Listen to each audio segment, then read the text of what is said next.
And for all the niggas like, how are they gonna change the cities? Now, here's a what do you call it example. Here is something to show us you really changing. This actions speak louder than words. You ain't gotta show us. But here's an example. You know how Puffy, I don't care what he called, changed his name to. He always be Puffy to me and the rest of the us, our generation. Nigga, you Puffy. Like who the hell got a man called himself dude back in the day with all that stuff? Biggie Small was alive. The East Coast, West Coast. That nigga named himself Puffy.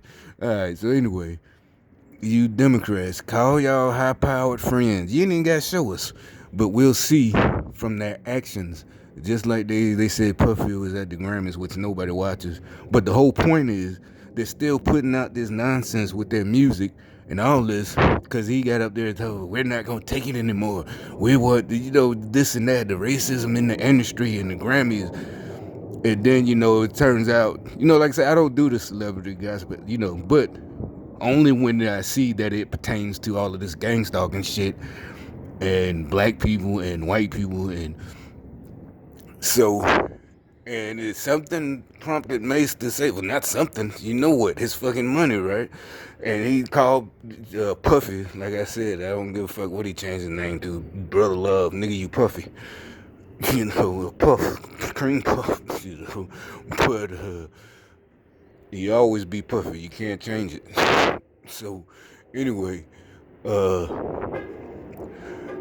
he said, Mace was like, nigga, I tried to buy his, what do they call it, the Masters or something, and I think he only had like 1 million or something. And then Puffy, this was recently because he called him out last week. He said, "Why don't you see?" Because this is not celebrity gossip like Puffy is sleeping with this girl. Or no, this is shit that really applies to niggas in the hood. Because one of the YouTube pointed out how Snoop was like, Master P didn't do him dirty.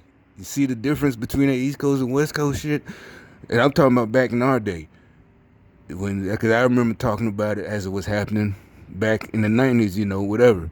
Like, damn, he had to leave that death row shit, whatever. I ain't even going in.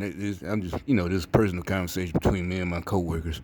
We, at the time, if you was a rap fan, I don't want to hear how violent and the guns. That's not the point. I told you all this new crap is bullshit.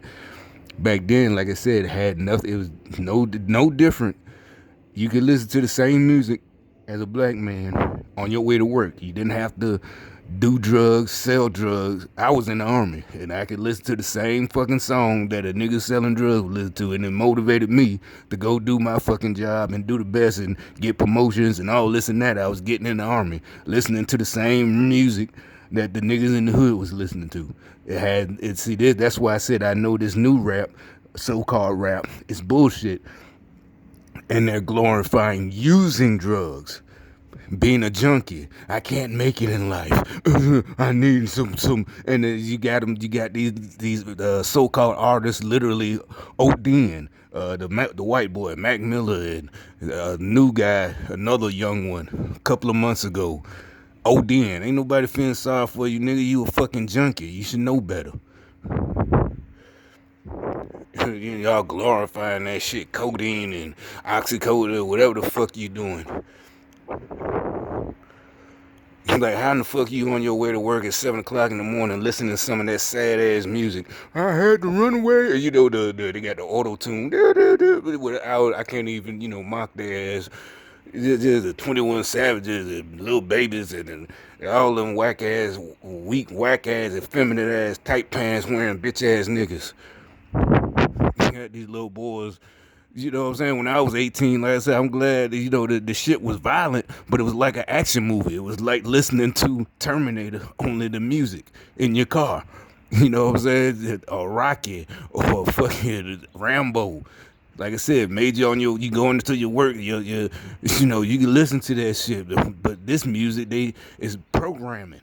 Oh, the world is so racist and America's so racist and I can't make it. But you doing what you want to doing drugs, fucking hoes, all this type of shit. But you're being discriminated against.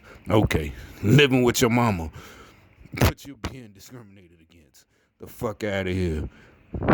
Oh, so anyway, what I was going on and on about. Uh, Here's my suggestion, you fucking Democrats. Call your high-powered friends. Like, hey, Puffy, this is Obama. Ain't y'all friends with each other? Jay-Z, Obama, all y'all. Do something for the Democratic Party. Give Mace his goddamn masters for the price that he quoted. Don't make a speech about racism. You lead by example and do your brother right.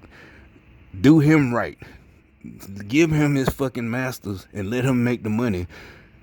And make a speech about that, how you did that. Not about how white folks is racism and this and that, blah, blah, blah. But you fucking your brother and keeping his money. And he he carried your goddamn company after Biggie died. Give him his fucking money, you bitch ass nigga. Goddamn, that's what Obama, if you want to do something for the people, that's what you do. Tell him to lead by a fucking example. Call your homeboy Puffy and tell him to give fucking Mace his money, his masters, for the price he quoted.